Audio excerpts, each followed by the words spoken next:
계속해서 다음 전화 또 이어갈게요. 여보세요. 네, 여보세요? 네, 안녕하세요. 네네, 안녕하세요. 네, 자, 어떤 점이 궁금하실까요? 가지고 있는 것들 매도하고 재개발 매수 좀 문의드리려고요. 네, 어떤 걸 갖고 계시는지 얘기를 들어볼게요.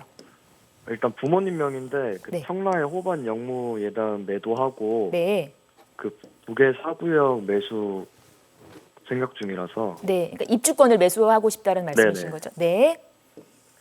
그게 괜찮은 건지? 네네. 네. 이 부분 한번 저희가 점검을 해보도록 하겠습니다. 그럼 우리 전화 주신 시청자분은 지금 부모님 상담을 원하시는 거죠? 부모님 재테크 상담을? 그것도 있고, 이제 제 거는 이제 또 따로 있어가지고, 그것도 좀 궁금하긴 해요. 네, 그러면은 우리 시청자님 본인 것도 한번 얘기를 계속 들어볼게요. 부평의 우미린 매도하고요. 네. 광명 사거리역의 재개발이나 부평의 신촌구역 이런 거 재개발 매수하면 어떤지 좀 상담드리고 싶어가지고요. 알겠습니다. 그러니까 부모님 아파트랑 우리 시청자분 본인의 아파트 둘 다 매도를 하고 재개발 쪽으로 한번 들어가 보는 게 어떠냐라는 말씀이신 거잖아요. 네네. 알겠습니다. 저희 이제 여기저기 좀 다녀봐야 될 것 같아요. 빠르게 연결해 드리겠습니다. 네. 네. 네, 시청자님 반갑습니다. 네, 안녕하세요. 네, 궁금하신 게 좀 많으신 것 같아요. 네네. 자, 지금 보유하고 계신 거는 청라? 네, 청라 아파트. 네. 네네. 그렇죠? 예, 청라 아파트. 자, 지금 부모님이 보유하고 계신데 이동하시려고 갈아타시려고 하는 지역은 북의 4구역. 네. 맞는가요? 맞아요. 네네, 맞아요. 네, 자, 답변을 좀 드릴게요. 자, 북의 4구역 쪽은 요렇게 지금 진행이 되고 있고, 우선 결론적으로 말씀드리면, 갈아타는 부분들, 상당히 긍정적이고, 갈아타는 부분들에 대해서는 권유드리고 싶은 방향이에요. 자, 그 이유에 대해서 좀 말씀을 좀 드리자면, 우선 첫 번째는 사실 청라 쪽이 실거주도 좋고, 아마 청라 영무의 다음 쪽이면 청라 일동 주민센터 근처로 아마 실거주 쪽은 살기가 괜찮을 거예요. 그런데 시세 차익, 자, 투자 가치 측면에서 아까도 말씀드렸지만 투자성 측면에서 보자면 지금도 좋지만 앞으로의 개발 호재가 더 있는 곳들을 체크해 볼 필요가 있단 말이에요. 자, 그런 부분에서 봤을 땐 북의 4구역 같은 경우에는 이미 여기가 아마 이주를 하고 있는 단계로 알고 있어요. 맞죠? 네네. 네, 자, 이주를 하고 있는 단계인데 이런 단계는 사실 무엇을 우리가 첫 번째 봐야 되느냐? 주변에 최근 분양을 하고 있는 신축 아파트들의 시세들 한번 체크를 해본다면 대략 7억 선 초반에서 한 8억까지도 산곡동이라든지 주변에 신축들은 분양을 하고 있는 것으로 알고 있어요. 사실 신축과 구축은 얼죽신이라고 들어보셨잖아요. 자, 네. 신축의 시세가 아파트 단지의 균질성을 리드를 하면서 주변의 아파트들의 시세를 견인하는 역할들을 일부 합니다. 자, 그렇게 되었을 때, 자, 7억 초반 8억까지의 시세를 예상을 해 보았었을 때 아마 지금 이주 단계면 알아보신 입주권 시세가 어느 정도나 하세요? 지금 철거 거의 다 하고 있고요. 그렇죠? 그리고 34평이 총 이것저것 다 하면 한 7억 정도 되더라고요. 그렇죠. 자, 아마 거기 북의 4구역 같은 경우면 조합원 분양가가 이미 나왔을 텐데 네. 84 타입을 잘 보신 것 같아요. 자, 59 타입보다는 84 타입이 해당 지역에서는 더 미래 가치와 수요가 더 있는 편이기 때문에 84 타입의 조합원 분양가가 대략 한 5억 9천 선으로 알고 있어요. 5억 후반, 6억이 조금 안 되는 걸로 알고 있거든요. 북의 4구역이. 그런데 이런 경우에서 조합원 분양가 대비해서 아마 알아보신 매물은 프리미엄이 대략 9천에서 1억 정도가 붙은 것 같아요. 자, 그러면 합쳐보면 대략 7억 선이 조금 안 되는데 이 경우에서 봤을 때 지금 신축을 보고 있는 분양을 하고 있는 아파트가 대략 8억 선이라고 하니까 안전마진이라고 하거든요. 주변에 분양을 시작하거나 일반 분양을 하고 있는 아파트 시세가 8억 초반이라면 지금 입주권을 하고 있는 가격과의 안전마진이 대략 1억 초반이란 말이에요. 자, 그런데 이게 시세의 끝이 아닙니다. 어떤 의미냐? 이 부분은 안전마진이지만 투자만 하신다면 사실 조금 고민을 할 수 있는데 팔고 실거주를 하시는 계획까지 가지고 계시다면 실거주를 하면서 충분히 버텨가시면서 이 부분에 대한 시세 차익을 해당 기간 동안 좀 맛보실 수 있다. 그리고 북의 4구역 같은 경우는 주변에 아파트 단지들이 많이 있어요. 예, 이런 부분들 함께 보면 아파트들이 모여져 있는 상태에서 신축 아파트가 들어서니 충분히 갈아타는 데 부분에 있어서 실거주 상태에서는 시세 차익, 안전 마진 일부 기대하면서 갈아타는 부분은 권유드리고 싶고 두 번째 질문이 뭐셨죠? 부평 우미린을 매도하고 광명 쪽으로 가는 건 어떠냐? 부평 우미린. 우리 부평 우미린이면 아마 이거 바로 밑에네요. 네. 네. 자, 부평 우미린. 자, 부평 우미린 같은 경우에는 보시는 것처럼 사실 여기도 아파트가 나쁘진 않아요. 자, 그런데 갈아타시려는 지역이 광명 사거리. 그죠? 예, 광명 사거리하고 또 보시려는 지역이 부평 신촌구역. 네. 네네. 예, 부평 신촌구역. 자, 결론 먼저 말씀드리면 부평 신촌구역은 괜찮아요. 그런데 인천 내에서 투자할 때 괜찮은 지역. 자, 그렇다면 서울 경기 전체로 보았었을 때 앞으로의 더 미래 가치가 있는 곳들은 어딜까요? 자, 광명사거리역이에요. 자, 광명사거리역 쪽으로 한번 이동을 조금 해보자고요. 자, 광명사거리역 쪽으로 가보자면, 자, 광명사거리역 쪽은 보시는 것처럼 우리가 원적으로 가산 디지털 단지하고 너무 가깝게 되어 있죠. 예, 가산 디지털 단지하고 우리 여기 자 지도 찾았어요. 자 기본적으로 광명사거리역은 근데 알아보시니까 어떠세요? 매물 가격대가 좀 예산보다 많나요? 어느 구역을 대충 보셨어요? 광명사거리역 중엔? 아직 초기 단계 뭐 그 공공 재개발이라든지 3080 이런 거 보고 있거든요. 맞아요. 조금 현재 상태에서는 광명사거리역 쪽은 사실 가격대가 지금 보시는 부분보다는 서울 접근성이 상당히 좋아요.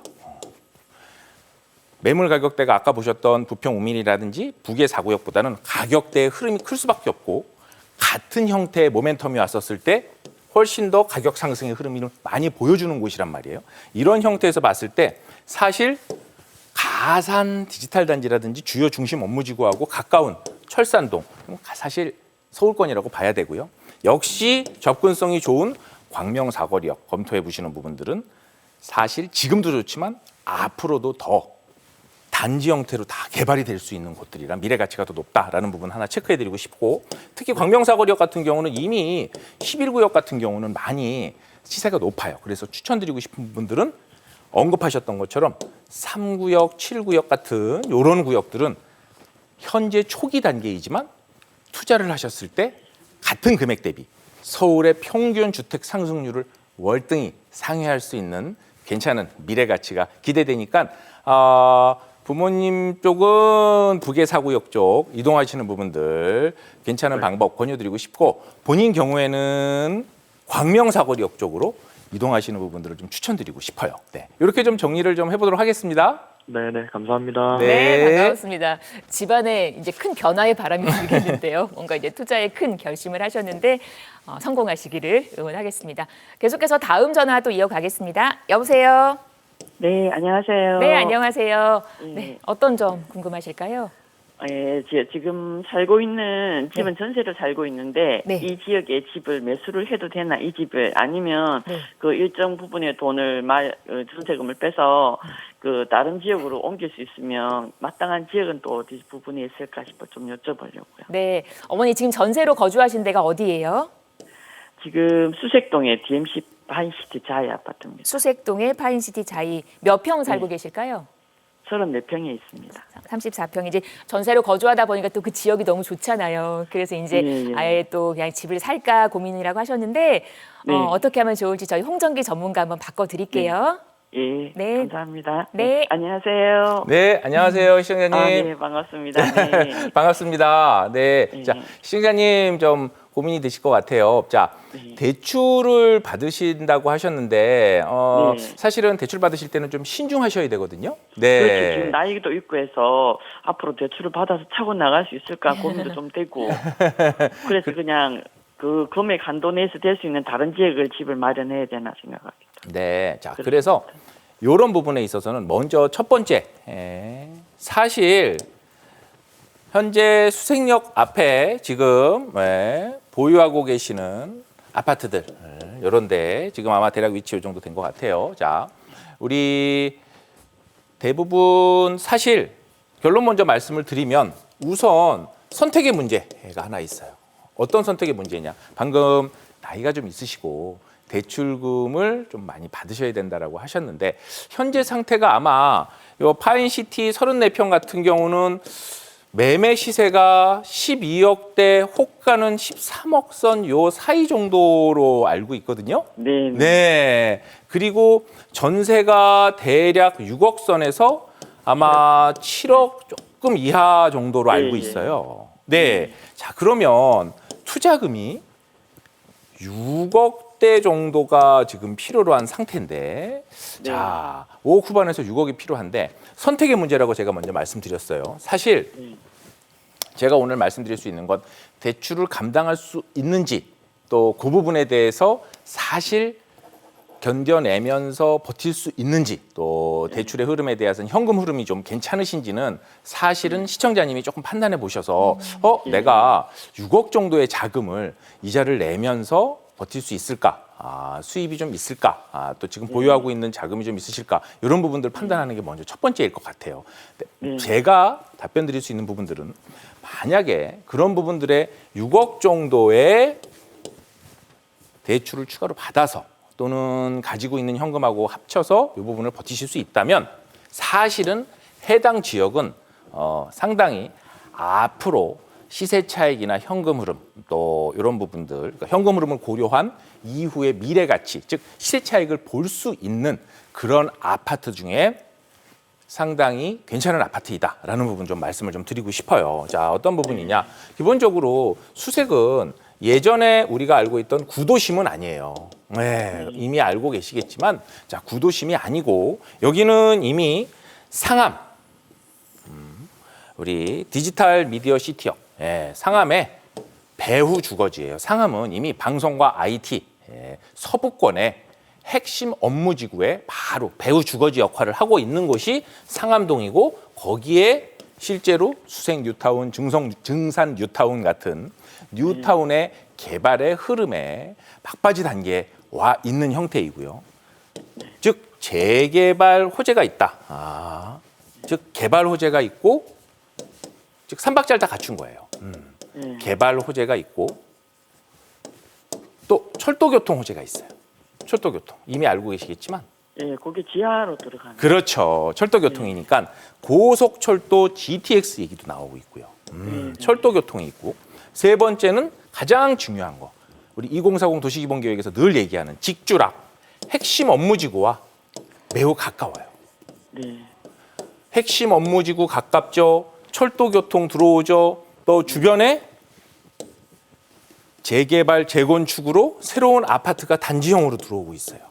네, 네. 자, 지금보다 앞으로의 시세가 더 긍정적으로 볼 수 있는 단지이고 사실 늘 방송에서 말씀드리지만 지금은 여러 불확실성 때문에 관망세를 유지하고 있지만 사실 서울의 아파트는 안전 자산화되고 있고 공급 부족 상태가 계속 일어나고 있거든요. 이런 부분들 지켜보신다면 사실은 아까 첫 번째 시청자님의 상황에 대한 부분들을 다시 한번 신중하게 좀 체크를 해보시되 해당 아파트에 대한 의견을 말씀을 드리면 이 아파트에 대한 가치는 지금보다 앞으로의 미래 가치가 더 긍정적이다.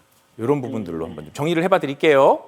예, 고맙습니다. 네. 하나 더 여쭤볼게요.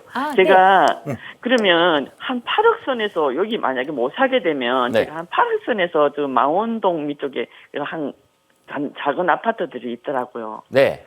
그쪽에 혹시 들어가도 되나? 제가 뭐 2, 3억 대출 받느니 그냥 그쪽으로 들어가는 건 어떻겠나 생각도 좀 해봤거든요. 그 네. 지역은 어떠는가 한번 여쭤보고 싶었어요. 네. 자, 실제로 답변을 먼저 드리자면 괜찮아요. 지금은 네. 큰 그림을 먼저 보셔야 돼요. 큰 그림은 뭐냐 하면 지금 현재 전세를 살고 계시잖아요.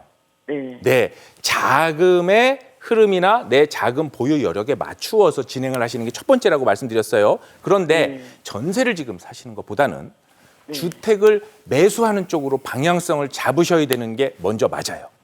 예. 네, 그렇다면 6억대까지 가는 자금이 좀 무리가 된다면 망원동, 마포 쪽도 괜찮거든요. 자, 그러면 큰 그림에서 보면 주택은 매수하는 방향으로 설정하되 무리하지 않는 범위 내에서 아파트를 한번 찾아보고 망원동 지역도 나쁘지 않다. 우선은 주택을 매수하는 방향으로 가는 부분들은 작은 범위 내에서 매우 긍정적이다. 이렇게 좀 방송 시간 때문에 이렇게 좀 정리를 해드릴게요. 네, 감사합니다. 네, 고맙습니다. 네. 네, 네, 반가웠습니다. 감사합니다. 네, 또 대출 관련 부분은 나의 성향과 상황을 잘 판단하셔야 된다라는 거 말씀을 해주셨습니다. 방송에서 언급된 부동산 관련 설명은 전문가 개인의 의견입니다. 본인의 성향에 맞게 신중하게 판단하시고 투자에 대한 판단은 본인의 몫이라는 점 꼭 기억하시기를 바랍니다.